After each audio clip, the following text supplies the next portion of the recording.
Hello student, Happy's ক্লাসে তোমাদের স্বাগতম জানাই। আজকে আমরা পড়ব তৃতীয় শ্রেণীর পাতাবাহার বইয়ের সত্যি শোনা গল্পটি। সত্যি শোনা গল্পটি হলো একটি প্রচলিত গল্প। চলো তাহলে আমরা গল্পটা একটু পড়ে নিই।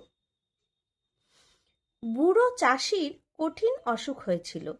মানে একটি গ্রামে না একটা চাষি ছিল, ওনার খুব বয়স হয়েছিল, বাঁচার আশা নেই। সেই সময় একমাত্র ছেলেকে ডেকে বলল, ওহে বাপু, আমার দিন ফুরিয়ে এসেছে। যাবার সময় তোমাকে একটা দরকারি কথা বলে যাই। চাষির ছেলে ভারী অলস, অথচ টাকা পয়সার লোভে তার 16 আনা। তার ধারণা বাবা অনেক সোনা কোথাও লুকিয়ে রেখেছে।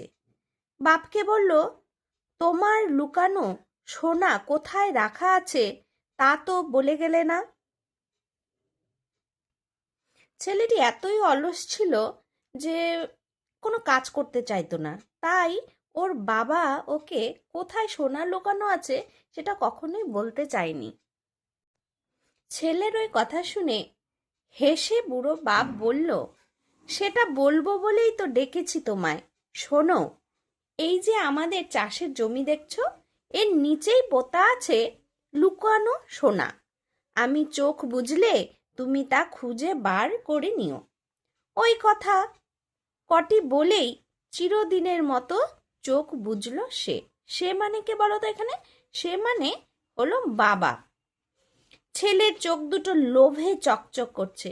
দেখো, বাবা যে মারা গেছে তার কিন্তু কোনো ভ্রুক্ষেপ নেই, কিন্তু বাবা যে বলে গেছে যে সোনা লুকানো আছে, সেই সোনার লোভেই তার কিন্তু চোখ দুটো চকচক করছিল। বাবা মারা যাওয়ার পর ছেলে তার বউকে বলল, বাবা তো বলে গেল আমাদের জমির তলায় সোনা পোতা আছে, কিন্তু ঠিক কোন জায়গায় আছে তা তো বলে গেল না।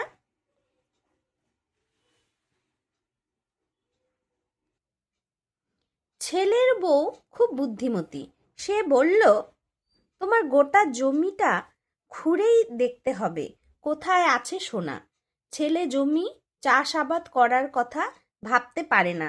সে চিরকাল শুয়ে বসে কাটিয়েছে, কিন্তু সোনার লোভ বড় লোভ।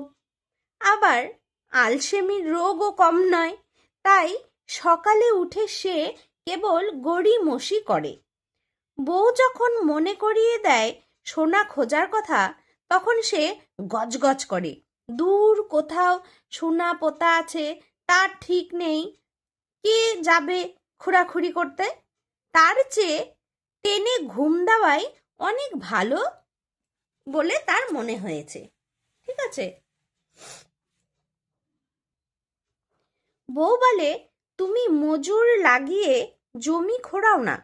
সোনা যদি পাও তবে আমাদের কপাল ফিরে যাবে। চুপচাপ বসে থেকে কি লাভ? বাবা যখন বলেছেন তখন চেষ্টা করে দেখতে দোষ কি?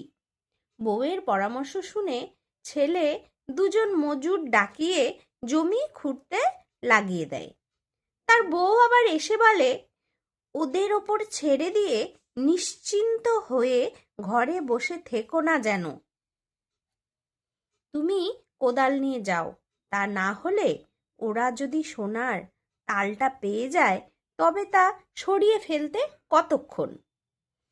ছেলে ভাবে, বউ ঠিক কথাই বলেছে। ওদের বিশ্বাস কি? ওরা সোনার ওরা যদি সোনার তাল সরিয়ে ফেলে তবে সব চেষ্টা বৃথা। তাই সে একটা কোদাল নিয়ে কাজে লেগে যায় মাঠে। কাজ করতে করতে ওদের উপর নজর রাখার সুবিধেও হবে। যত মাটি খুঁড়ে চাষির ছেলে তত সোনার জন্য মরিয়া হয়ে ওঠে সে। কিন্তু সকাল থেকে সন্ধে পর্যন্ত 5 বিঘে জমি খোঁড়াখুড়ি করেও কোথাও এতটুকু সোনা পাওয়া গেল না। রাগে বিরক্তিতে অস্থির ছেলে তখন তার বউকে বলল, বাবা নিশ্চয়ই আমায় বোকা বানিয়েছে। সোনা দানা কিছুই নেই, মিছিমিছি আমায় খাটিয়ে মারলে। বউ হেসে বলল, কিন্তু দেখো, জমিটা এখন ঠিক চাষ করার মতো হয়েছে। ছেলে তার বউয়ের মুখের দিকে তাকালো। বউ বলল, আর কদিন পরেই তো বর্ষা নামবে, এই তো বীজ বোনার সময়। বাবা প্রতি বছর এই সময় জমিতে ধান চাষ করতেন, কি সুন্দর ফসল ফসল হতো। শুনে ছেলে ভাবল, জমিটা যখন খুঁড়েই ফেলা হয়েছে, তখন ওটা এমনি ফেলে না রেখে চাষ করে ফেলাই ভালো। তার বউ হাট থেকে সবচেয়ে সেরা ধানের বীজ কিনে আনলো। স্বামী সকাল থেকে সন্ধে পর্যন্ত খেতে কাজ করে, বউ তার খাবার নিয়ে যায়, তামাক সেজে নিয়ে যায়।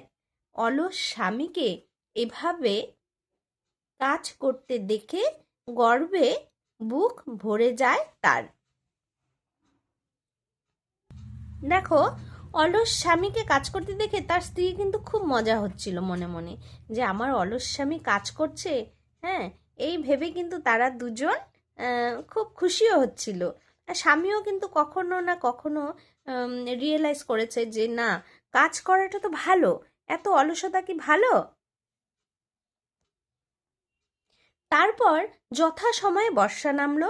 সে বছরও বৃষ্টি হলো খুব ভালো। অল্প দিনের মধ্যে ক্ষেত ভরে গেল শস্যে। মাঠ ভরা পাকা ধানের রাশি দেখে মনে হলো সত্যি কে যেন সোনা ঢেলে দিয়েছে মাঠে। বউ বলল, দেখো, বাবা মিথ্যে বলেনি, সত্যি সত্যি সোনা ফলেছে মাঠে।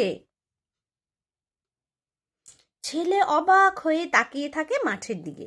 জমিতে যে এত ভালো ফসল ফলে তা সে এই প্রথম জানলো। ফসল কাটার পর হাটে বিক্রি করে 1 থলি টাকা পেল চাষির ছেলে। বাড়ি ফিরে সে বউকে বলল, এই দেখো কত টাকা! আমার ধারণা ছিল না যে জমি চাষ করে এত রোজগার করা যায়। বউ খুব খুশি। হ্যাঁ, বউ খুব খুশি হয়ে গেল, তার স্বামী রোজগার করেছে, আর স্বামীর এই প্রথম রোজগার, এত টাকা নিয়ে আসছে স্বামী। তার বউ কিন্তু এখন খুব খুশি, এই তার স্বামীর প্রথম রোজগার। হেসে বলল, তাহলে বাবার কথাই ঠিক তো, জমিতে সত্যি সোনা পোতা ছিল? মাথা নেড়ে ছেলে জবাব দিল, 16 আনা। তার মানে ওর বাবা যে কথাগুলো বলেছিল সেটা 16 আনাই সত্য। আজ আমি বুঝেছি যে বুদ্ধি খাটালে আর কঠোর পরিশ্রম করলে তার পুরস্কার পেতে দেরি হয় না। তাহলে দেখো, এই গল্পের দ্বারা আমরা কি বুঝলাম, যে অলসতা করলে কিন্তু চলে না, সঠিক সময়ে সঠিক পরিশ্রম করতে হয়, তাই না?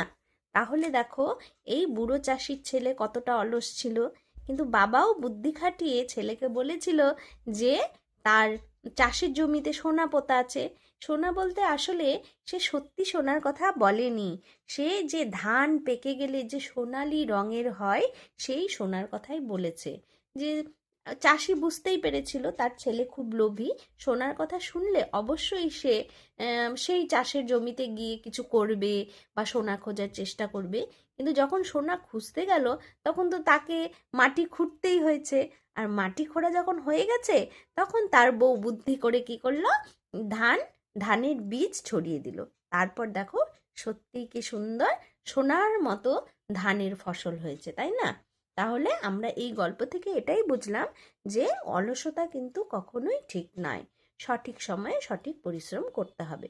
এই যে আমি এই গল্পটা তোমাদের পড়িয়ে শোনালাম, তোমরাও ভালো করে বাড়িতে কিন্তু রিডিং পড়বে। প্রত্যেকটা বানান যদি যেখানে যেখানে তোমাদের কঠিন মনে হয় সেই বানানগুলো কিন্তু সুন্দর করে পড়বে, ঠিক আছে? পরের ভিডিওতে কিন্তু আমি এই এই এই গল্পের প্রশ্নের উত্তরগুলো বলে দিব, তোমরা ভালো করে খাতায় লিখে নেবে। আর আমার ভিডিও যদি তোমাদের ভালো লেগে থাকে তাহলে কিন্তু তোমরা চ্যানেলটিকে অবশ্যই সাবস্ক্রাইব করে দিবে।